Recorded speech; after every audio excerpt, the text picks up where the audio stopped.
All right, y'all. So we are about to turn these cardboard boxes into headboards in a lovely, very affordable DIY project. Right, boys? No, you don't care. This was the most affordable option I saw. It's from Target. It is almost $400 and it has like little studs on them. And it's just like it's a fairly okay looking headboard. I wanted more, but then I saw Mandy Moore did this video and I just absolutely loved her headboard. So this is the headboard that we're trying to emulate. And yeah. So the first thing you gotta do is figure out how long, how wide, and how tall you want your headboard to be. Like I said, mine are in panels, and instead of it being tall, I want it to go the entire width. Looky. So figure out your measurements. Mine are going to be 40 inches tall and 30 inches wide. So we are going to measure that on the cardboard. I find that razors are definitely way more helpful cutting cardboard than scissors, so definitely pick yourself up some.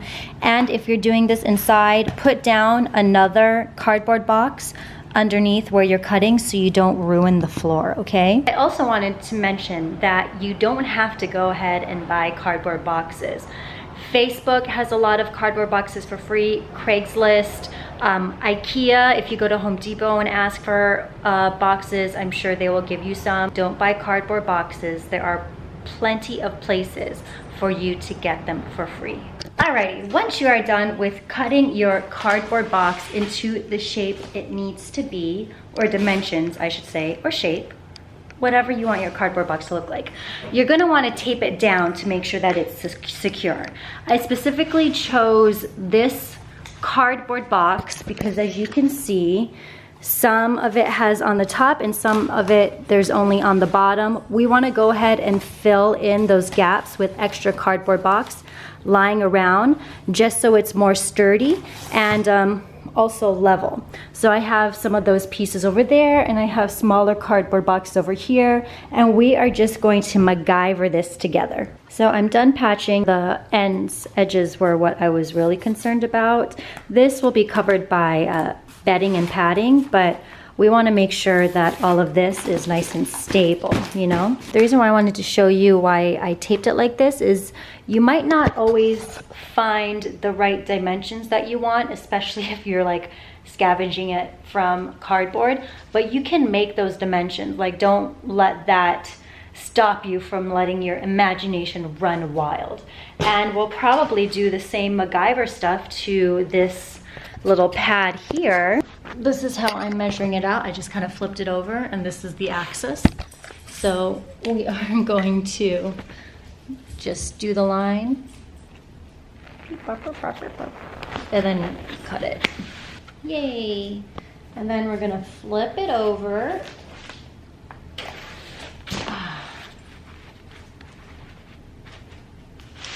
And then take our measuring tape, see how much I need left, mark it and cut it. Oops.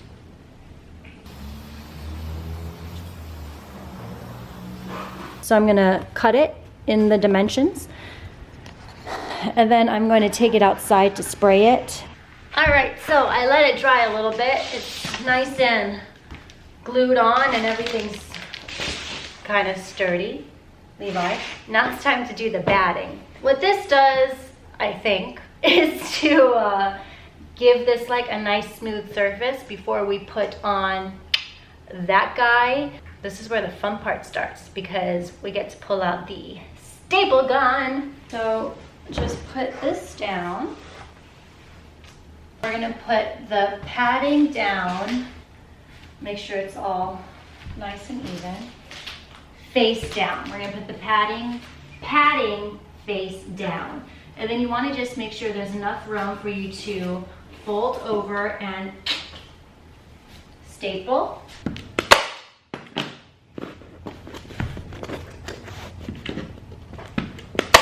This side here, staple, this side over, and that's how you do your corners. And then I'm going to, once this side is done, I'm gonna do that side to make sure that it's straight. I'm gonna, when I pull it, the underside of this will go straight, and then I'll do this side and then this side. Cut off some of the excess fabric just so it's not like lying around there. And then here it is. Now we are going to place our fabric right on the bottom and do the exact same thing. Look at how beautiful this fabric is. Good thing I have a lint roller. But yeah, I'm just gonna put this down on the ground and do the exact same thing with staples and everything. And then in, I don't know, 5 minutes, we have a headboard. All right, here it is. Da, da, da, da. And we'll just start building the pile. Guys.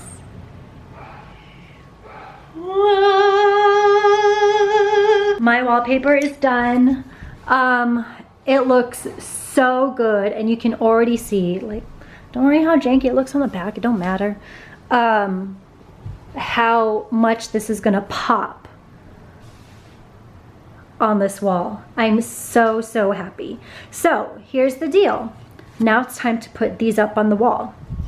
I've decided I'm going to use these Velcro strips for a couple reasons. One, because I just used cardboard. These aren't really that heavy, definitely under 10 pounds, and these Velcro strips hold up to 10 pounds. So I'm gonna probably do 1, 2, maybe in the center, 3, 4, 5. So 5 little strips and just put it on the wall.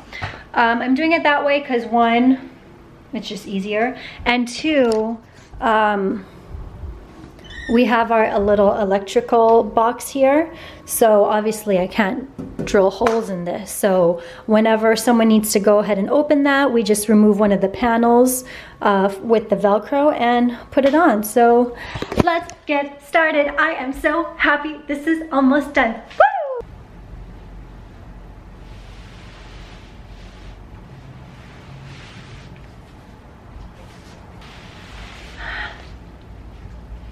All right, here's the finished product. Don't mind all the dogs and Brian. Total, the fabric per yard was $35 a yard. I had the staple gun, all the boxes were free. So altogether, I think I probably spent about maybe $350 to do all of these panels, which if I were to have someone do it themselves, would probably have been a couple $1,000s. The most expensive part was the fabric.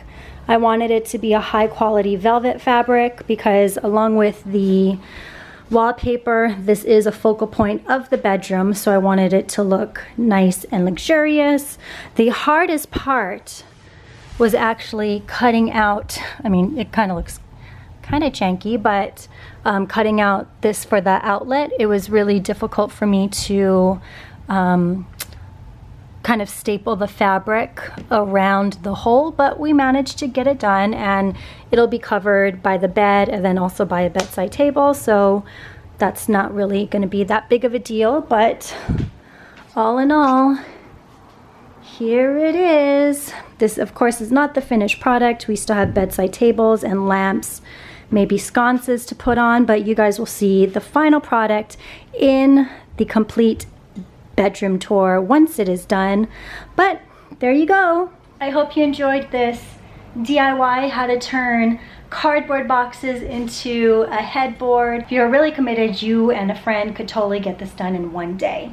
Yeah, I hope you enjoyed this DIY. More DIYs to come as I complete this house, and I'll see you guys next time. Thanks for watching. Bye.